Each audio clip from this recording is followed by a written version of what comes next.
Bishop Noel Pantoja at Dan Andrew Cura para sa Huling Pitong Wika, Holy Week Specials.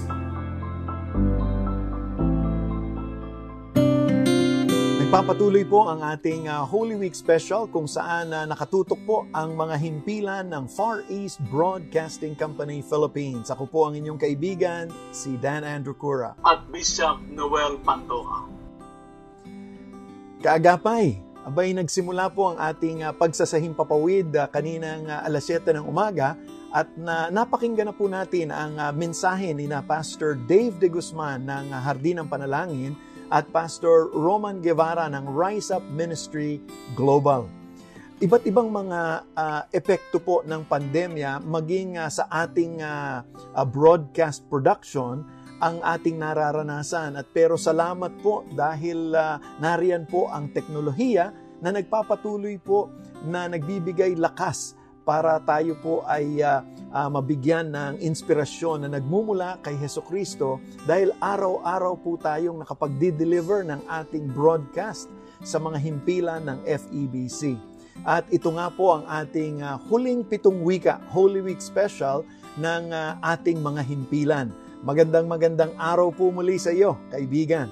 Sa pagkakataong ito, abay tutunghayan naman natin ang ikatlong wika ni Hesukristo sa krus, kung saan sinabi niya sa Juan, Kabanatang 11, talatang 26, "Woman, here is your son."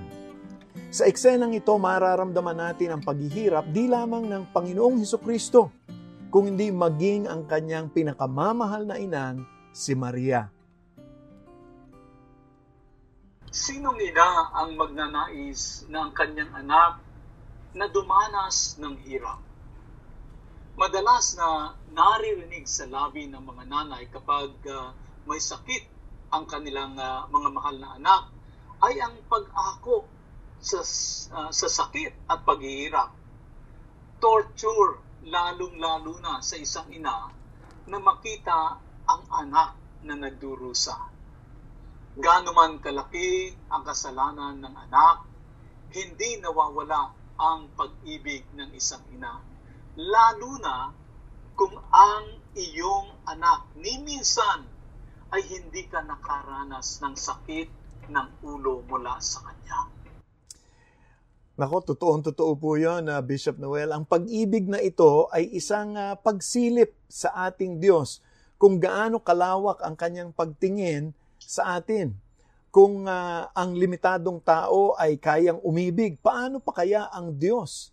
Sa krus, maraming kwento ang umikot, sari-saring emosyon ang nakapaloob sa krus ng Kalbaryo. Kwento ng panlilibak, mga matang puno ng panghuhusga at pagkamuhi sa kasalanan, mga nagsasabing, buti nga sa kanya, o yan ang nararapat sa taong makasalanan. Yan nga, no? Mga matang nagsasabing, kulang pa yan dahil sa iyong kayabangan.